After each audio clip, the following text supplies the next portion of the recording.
Mr. Jones of North Carolina. For what purpose is the gentleman from Texas rise? Ask unanimous consent that I take my 5 minutes at this time.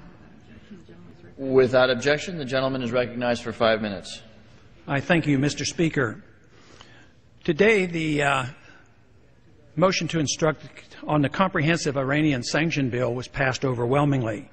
400 to 11. 11 individuals said that this was not a good idea. I was one of those 11, and I'd like to explain why I think the sanction bill against the Iranians is very, very dangerous and not well thought out. Sanctions are very serious. Sanctions are literally an act of war. When you prevent certain goods and services going into a country, it's like a blockade. There's no advantage to us to do this. The sanction bill literally says that any country that trades or sends oil into Iran, we will no longer trade with them.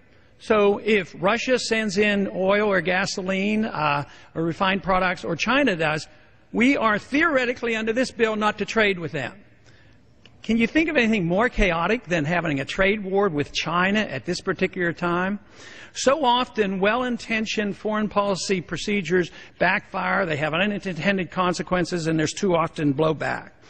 Today, unbelievably, we are engaged in so many places in the world, and we can't afford it.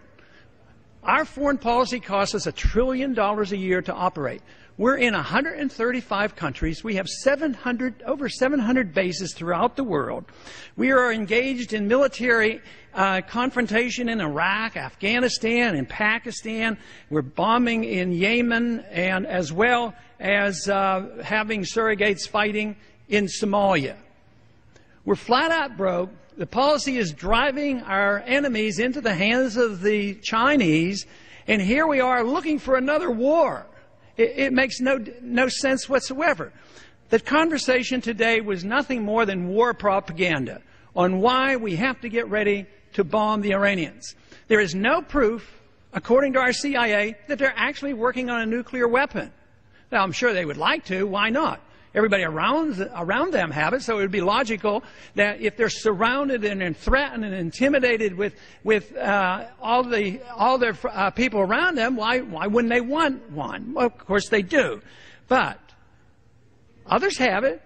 They have never been found in violation of the Non-Proliferation Treaty. Never.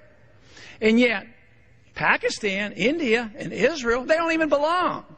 And they're our friends, and we give them money. Pakistan, they get support from us. They have nuclear weapons, and they have been known to send nuclear technology to North Korea.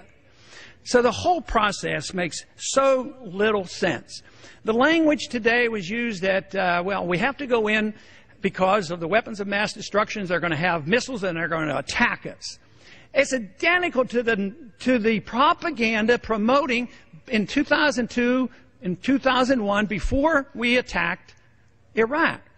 So the same process is occurring. Try to generate all this excitement about the need to use hostilities. Now, a lot of individuals vote for sanctions that are basically anti-war, and they don't like the military option, and they think this is an alternative. I think that is deeply flawed thinking, because sanctions lead to hostilities. And if you commit to the sanctions, you're really committing to the next step. The sanctions of the 1990s and the year 2000, the sanctions on Iraq, eventually led to the hostilities and the war and the invasion. So what did that invasion of Iraq do? Did we find any al-Qaeda there? No. We found out that Saddam Hussein wouldn't allow the al-Qaeda there. No weapons of mass destruction. We've turned the country upside down, hundreds of thousands of people injured and killed. We have suffered devastating problems from this.